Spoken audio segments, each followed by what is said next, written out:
अच्छा, अब आते हैं बॉयज ला, चार्ल्स ला और एवोगैड्रो ला को कंपेयर करते हैं।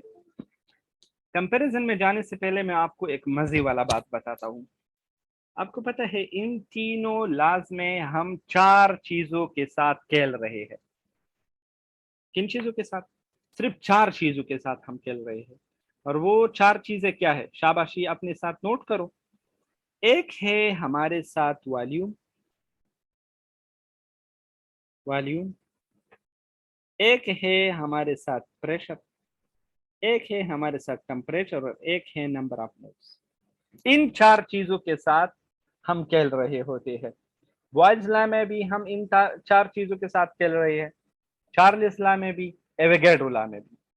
और अगर मजे की बात मैं आपको बताऊं वो ये है कि अगर आप वॉल्यूम और प्रेशर के बीच ताल्लुक को स्टडी करते हैं तो आपने इन दोनों को कांस्टेंट रखना पड़ेगा।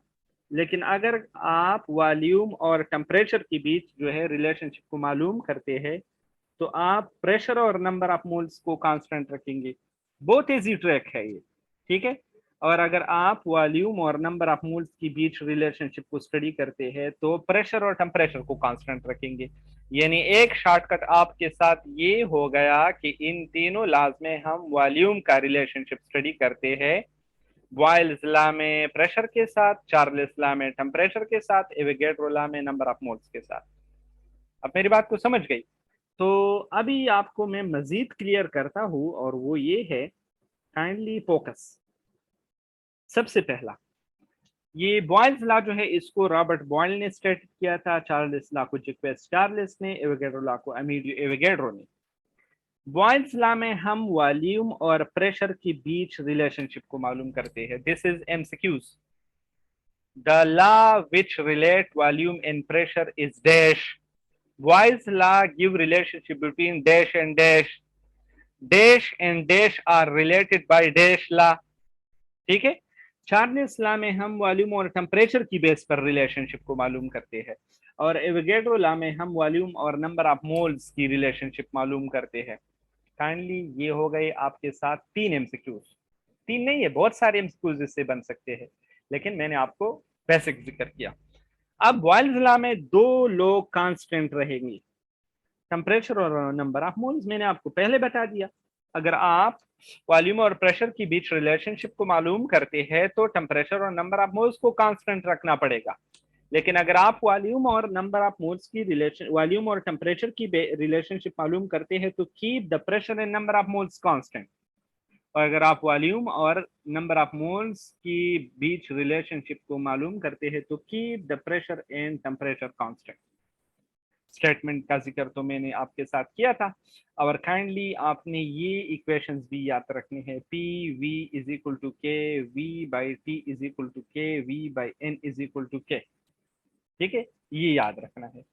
और इसके कुछ और फॉर्मेट्स अक्सर एंटिटीज में आते हैं। सपोज हो सकता है कि आपको ऑप्शन दी गई है बहुत सारी और एक ऑप्शन आपको कुछ यू दिया गया है, सपोज कि which represent the Boyle law, और सपोज वहां पे ये लिखा हुआ है।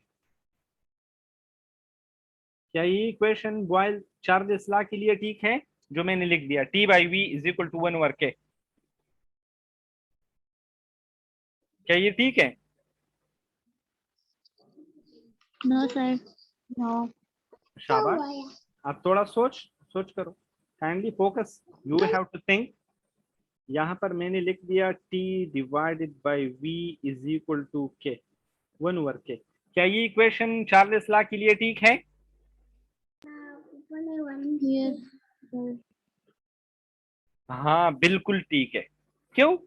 क्योंकि v बाई टी जो है वो k का बराबर है। तो अगर मैं 1/k लिख दूं तो ये इक्वेशन उल्टा हो जाएगा।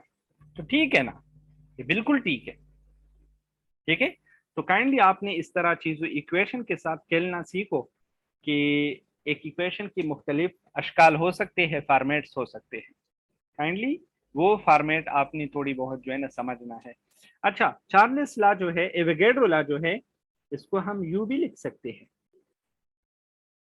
N by V is equal to 1/k। क्या हम लिख सकते हैं इस तरह? शाबाश। Yes, sir. हाँ बिल्कुल लिख सकते हैं, क्योंकि v बाई n जो है वो k का बराबर है। ठीक है, तो 1 और k बराबर हो जाएगा n बाई v का। अब समझ गए ना? काइंडली इसको आप लोगों ने याद रखना है, ठीक है? इसको समझने की कोशिश करो। अच्छा तो ये था इसका इक्वेशन। अब इसका स्टेटमेंट देखो, statement the product of what and what. शाबाश। चार्ल्स लॉ में हम the dash of dash and dash is called Boyle's law. The product of, the sum of, the difference of, the ratio of. तो Boyle's law में दो बंदों की बीच product की बात होती है कि नहीं, डिवीजन की बात होती है कि नहीं, समेशन की बात होती है कि नहीं, सब्ट्रैक्शन की बात होती है? किस चीज की बात होती है? प्रोडक्ट की बात होती है। गुड। और कौन कौन बंदों के बीच जो है प्रोडक्ट की बात हो रही है? Dash and dash, pressure and volume. ठीक है। अच्छा, चार्ल्स लॉ में द रेशो की बात हो रही है, एवोगैड्रो लॉ में रेशो की बात हो रही है, volume to temperature, volume to number of moles. ये आप लोगों ने याद रखना है। ये इक्वेशन भी आप लोगों ने याद रखना है, ये वाला इक्वेशन भी याद रखना है, ये वाला इक्वेशन भी याद रखना है। अब समझ गए? इसका जो ग्राफ होता है वो कुछ इस तरह होता है, इसका जो ग्राफ होता है वो इस तरह होता है, इसका जो ग्राफ होता है वो कुछ इस तरह होता है। काइंडली ये एक शॉर्ट कंपैरिजन था, और मुझे यकीन है कि आपको ये इंटरेस्टिंग लगा होगा और इम्पोर्टेंट भी है। ठीक है, इसको याद रखो।